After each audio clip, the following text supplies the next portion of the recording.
Assalamualaikum warahmatullahi wabarakatuh. Dear all participants, thank you for joining this session with our presentation.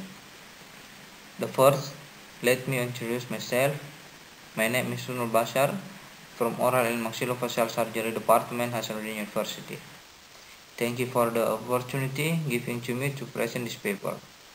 In this session, I will try to explain our case report conduct with our supervisor, Dr. Gigi Abul Fauzi, SPBM Consultant, entitled Surgical Treatment of Maxillary Dentigeroscopy Associated with Ectopic Canine and Premolar Eruption, a case report. Dentigeroscopies are benign odontogenic cases in the oral cavity and the second most common jaw case arising from infected or unerupted teeth. Pathogenesis of dentigeroscopes involve the accumulation of fluid between the unerupted with the surrounding follicle. Most dentigeroscopes involve mandibular third molar followed by maxillary canine, but also dentigeroscopes can also be caused by infected premolar. Infected maxillary premolar are a very rare presentation accounting for less than 0.5% of the total case. Management of dentigeroscopes is extraction of infected tooth and inoculation of the case. But in the large case, we can do marsupialization to decrease size of the case. After that, we can do inoculation. Dentigeroscopes develop slowly and may be asymptomatic over several years. But when the maxillary sinus is attacked by case and ectopic teeth, symptoms usually appear, such as facial pain, purulent rhinorrhea, epistaxis, external nasal deformity, heat itch, swelling, and epiphora associated with nasolacrimal duct obstruction. Okay, this is our case report. 46 years male came to the oral and maxillofacial surgery department of Dental Hospital Hasanuddin University with the main complaint of swelling in the anterior left maxillary area that had been felt since the last 1 year. There were complaints of pain, and in the extraoral is swelling felt around the left nasolabial fold, but the patient has no significant facial asymmetry.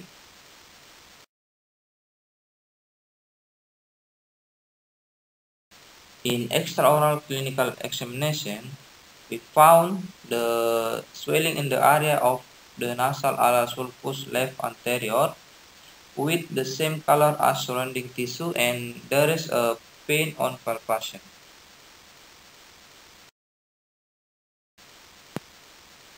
In intraoral, we found swelling in the left maxillary vestibule extend from T1 and T6 with the same color as surrounding tissue, soft and pain on palpation. Pain on percussion teeth T1 and T2.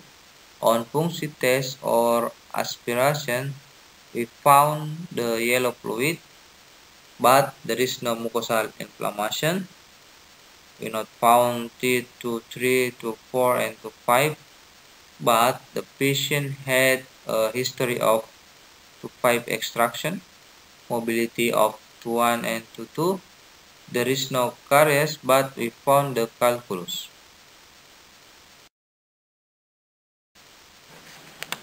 So this is the intraoral of the patient.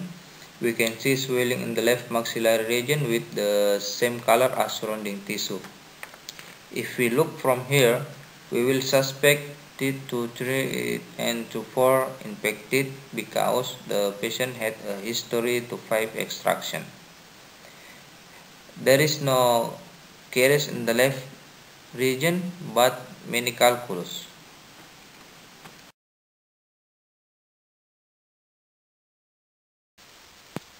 This is the OPG of the patient. From this OPG, we found the radiolucent lesion extend to 1, 2 to 6. And from this OPG, we found tooth 3 and tooth 4 impacted, and there is no tooth 5. And from this OPG, we can see the radiolucent include in the mesial aspect 1-1. Based on the anamnesis and clinical examination, the patient was diagnosed a dentigerous case with the many differential diagnoses such as radicular cyst, odontogenic keratocyst, and odontogenic tumor. But we still diagnose the patient is a dentigerous cyst, so we plan the definitive therapy is an enclusion cyst and extraction of the teeth to 1, to 2, to 3, to 4 under general anesthesia.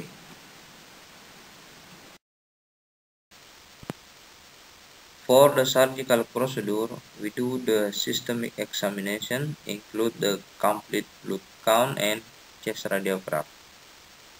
Under general anesthesia, a gingival incision was placed from 1-1 to 2-6. And then we do the mucoperiosteal flap and remove the bone in the anterior wall. Then the teeth was extracted and we do the enucleation of the case. We do the bleeding control and suturing. After that, the placement of antibiotic gauze for 3 days. The patient was discharged for the next day. On the third day of control, showing no abnormalities on the surgical side and without paresthesia.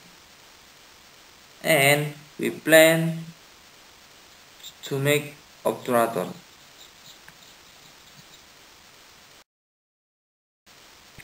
This is a result of surgery.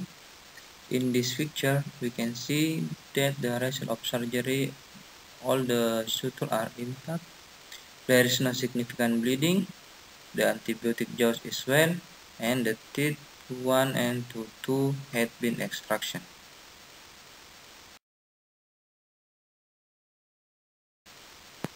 This picture was a post-operative impression in day 3.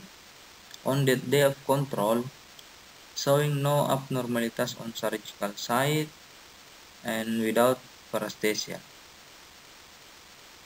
And on this picture, we can see that the suture are intact, no significant bleeding, and after impression, we still placement antibiotic gauze.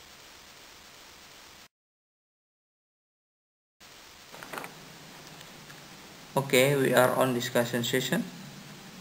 Ectopic teeth are outside the alveolar arch and far from the normal anatomical position. This incident occurs most often in the second or third decade of life.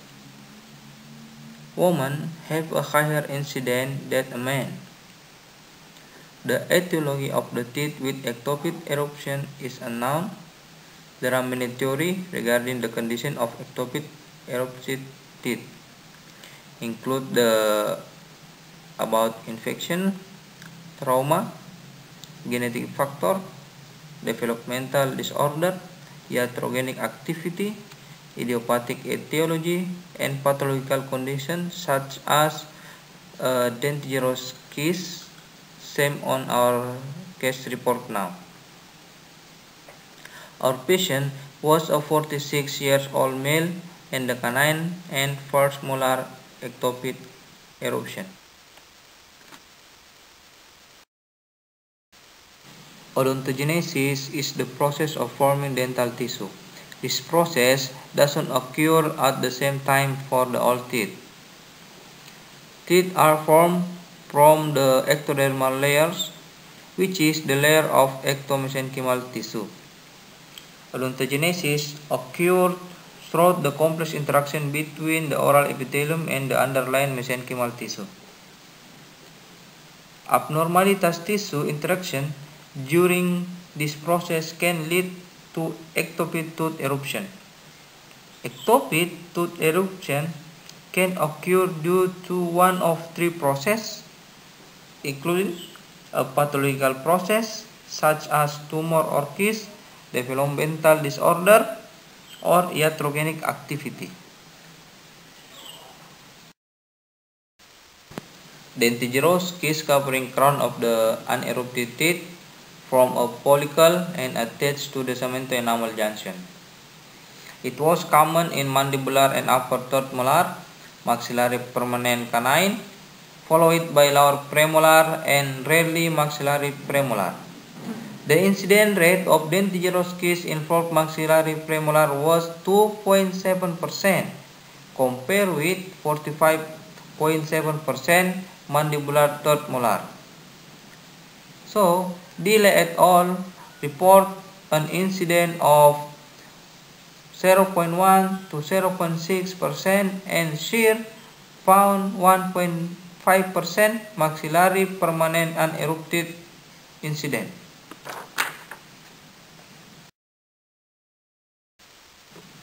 Dentigerous cyst may be accompanied by inflammatory or non-inflammatory. An inflammatory type of dentigerous cyst occurs due to inflammation of the non-vital primary teeth, and the non-inflammatory type develops to the pressure of the erupted teeth on the infected tooth follicle. Radiograph, a well-defined unilocular radiolucent dentigerous cyst. Often these sclerotic and radiolucent borders surround the crown of the infected tooth. Dentigerous cyst is the second most common cyst, and dentigerous cysts begin to form when fluid accumulates in the epithelial layer of reduced enamel or between the epithelium and the unerupted teeth. Dentigerous cyst develops from the proliferation of remaining enamel or the formation of the enamel epithelium. The expansion of this cyst is due to epithelial proliferation, resorption factor, and increased fluid osmolality of the cyst. Dentigerous cysts surround the unerupted crown of the tooth and attach to the tooth along the cervical region. On radiograph or on OPG X-ray, we can see that the dentigerous cysts appear unilocular of the various size with sclerotic border and associated with unerupted crown. If the follicular space on the radiograph is more than 5 mm, we can suspect that this type of cyst is an odontogenic cyst. Many types of other odontogenic cysts such as radicular cysts, odontogenic keratocysts, and odontogenic tumors such as ameloblastoma. Dentigerous cyst treatment is usually surgical.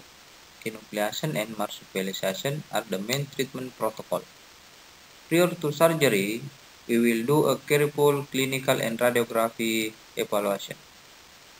Several factors can influence the choice of surgical procedure, such as the degree of cyst invasion of the surrounding structure, the functional and aesthetic significance of the infected tooth, the size of the cyst, and the patient age. If the cyst is small and in adult patient, eruption of the ectopic tooth is unlikely. Enucleation will be performed. Marsupialization is another recommended alternative treatment for large lesions. Marsupialization decreases intracystic pressure, minimize bone destruction, promote cyst reduction and bone formation. The teeth that involve the dentigerous cyst and in advantageous position, marsupialization should be performed pseudo-tooth eruption. But in our case, the infected canine and premolar were in usually position, so we do enucleation was carried in the tooth extraction.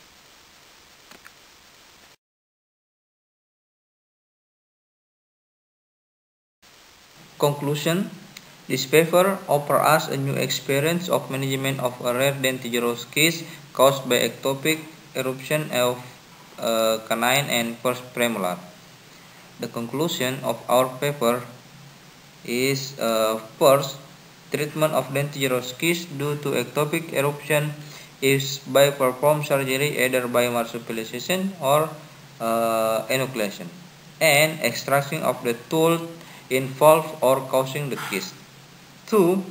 Unerupted and absent teeth should be investigated to prevent dentigerous case as well as radiographically undesirable lesion and effect.